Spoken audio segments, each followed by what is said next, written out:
Sun Tzu said that the supreme art of war is to subdue the enemy without fighting, and the Angel Halo in Gundam Victory can do just that.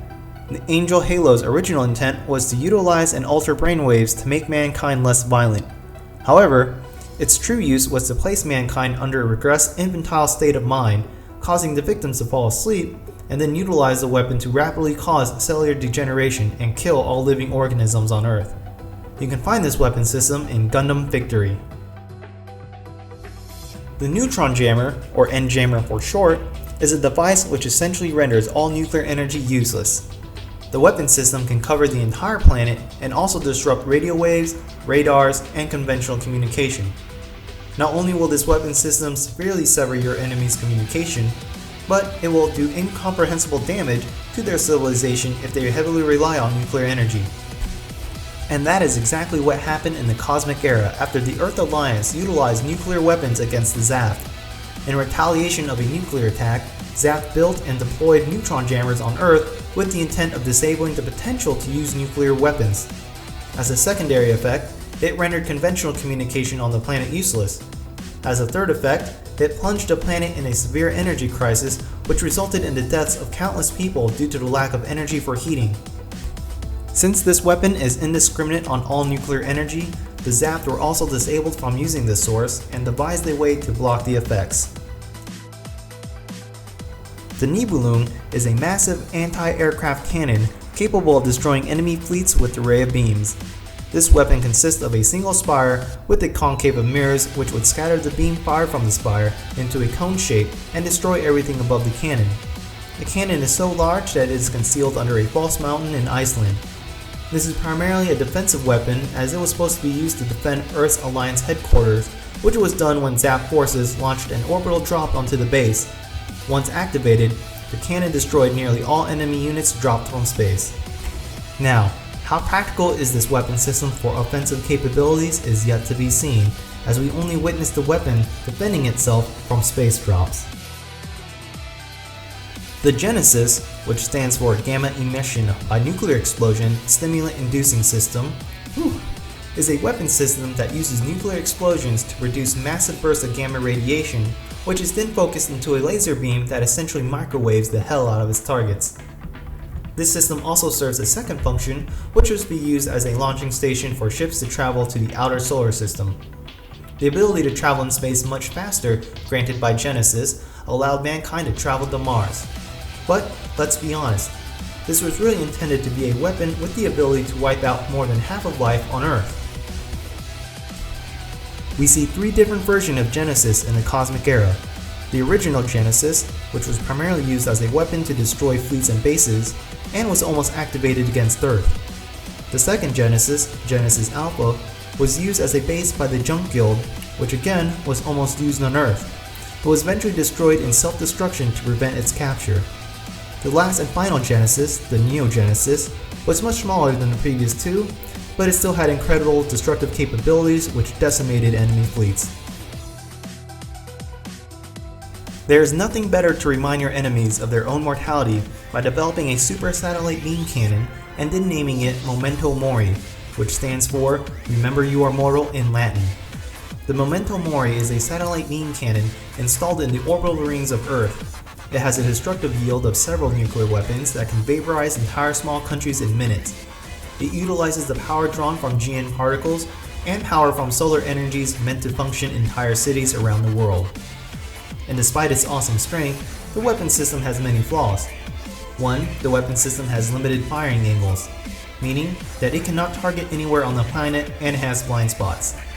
Second, this weapon system is stationary and vulnerable to attacks, which would then require a substantial amount of resources protecting it. So, to make up for this vulnerability, the weapon system has an entire fleet protecting it, as well as very dense armor. Third, the charge time of this weapon system isn't ideal in situations which require a quick draw. And last, the beam is ineffective against fast or small targets whom are able to evade the beam's blast. You can witness this weapon system in action in Gundam 00, where it destroyed several kingdoms in a single blast, and space fleets too. The Requieum is the closest thing we would ever get to a Death Star in the Gundam universe. Shoot, It even fires a green death energy beam, just like the Death Star, and is considered one of the most powerful weapons ever built and used in the cosmic era. The Requieum was built by the Earth Alliance after the First Alliance Plant War, where it was inactivated until the Second War. As one can imagine, this weapon system is massive and comprises of several parts. The cannon itself was built on the Moon. Then we have several relay stations positioned around the Earth sphere. These stations are controlled from the lunar base and can bend a beam from the cannon so it can hit the intended target. Now, why you would want something this destructive to aim at your own planet is beyond me. The beam is so powerful that we also witness entire colonies get cut through in Gundam SEED and kill 1 million coordinators. What do nuclear weapons in real life and the Cyclopse system have in common? Well, besides both being incredibly destructive weapons, the Cyclopse system was also used just twice. The Cyclopse system is an extremely powerful weapon system used by the Earth Alliance in the Cosmic Era timeline. In the most basic sense, this weapon system is a super, mega, giga ultra microwave. And like a microwave, this system rapidly heats up water. And coincidentally, the majority of human body is made up of water as well as certain Gundam weapon systems. So, if you watch Gundam SEED, you witness the first activation of this weapon system, and watch how the human bodies literally explode into gory mush and mobile suits popping like popcorn. The first time the Earth Alliance used this weapon system, it resulted in the entire battlefield being wiped clean of both friendly and enemy forces. The second time the Cyclops system was used also resulted in the complete annihilation of the area of operation. The instantaneous and utter destructive capabilities to both life and weapons places the Cyclops system onto this list. Let's look at one of the best one-shot, one-kill weapon in multiple Gundam universes. The Colony Laser is a super weapon known for its destructive power. For the Universal Century, we have the Solar Ray.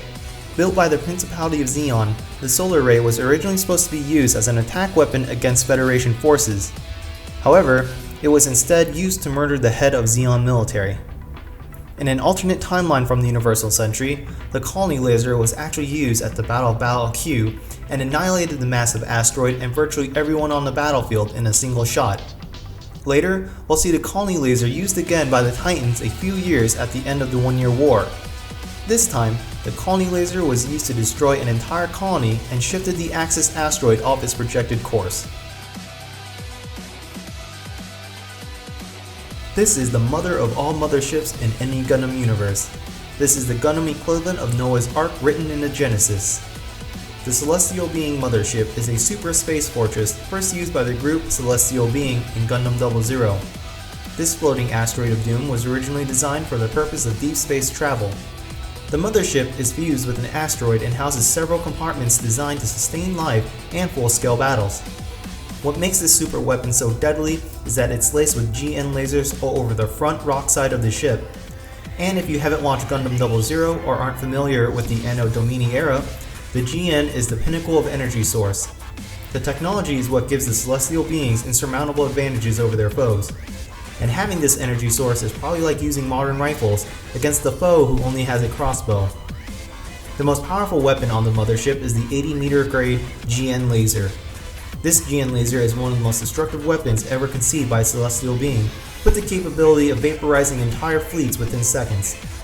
Unfortunately, this system does have its limits, as it can only aim at targets set on the determined 360 rotation around the ship. So if the target was under or above the ship, it would be safe from being targeted. But don't let that fool you.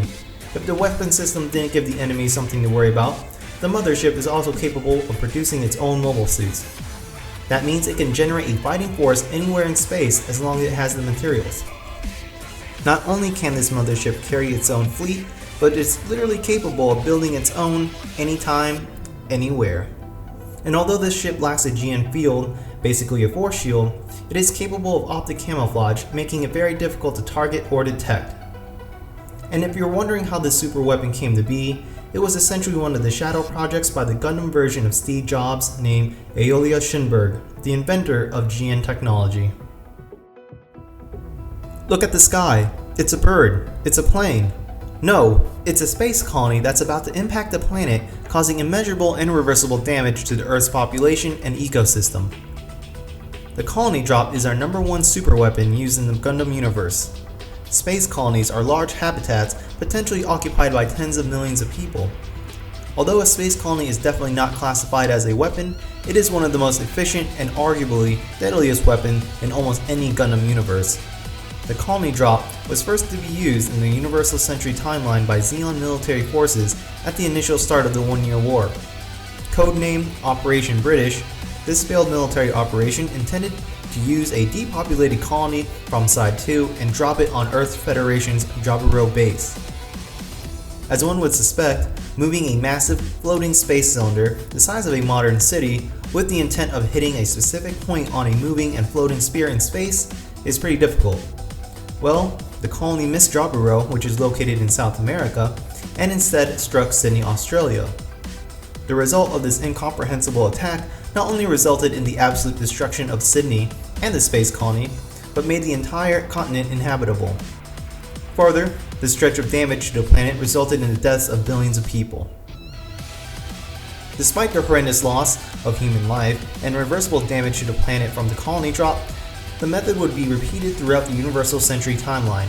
You'll also find colony drops in other Gundam universes such as Afterwar Gundam X, which killed off at least 90% of the Earth's population.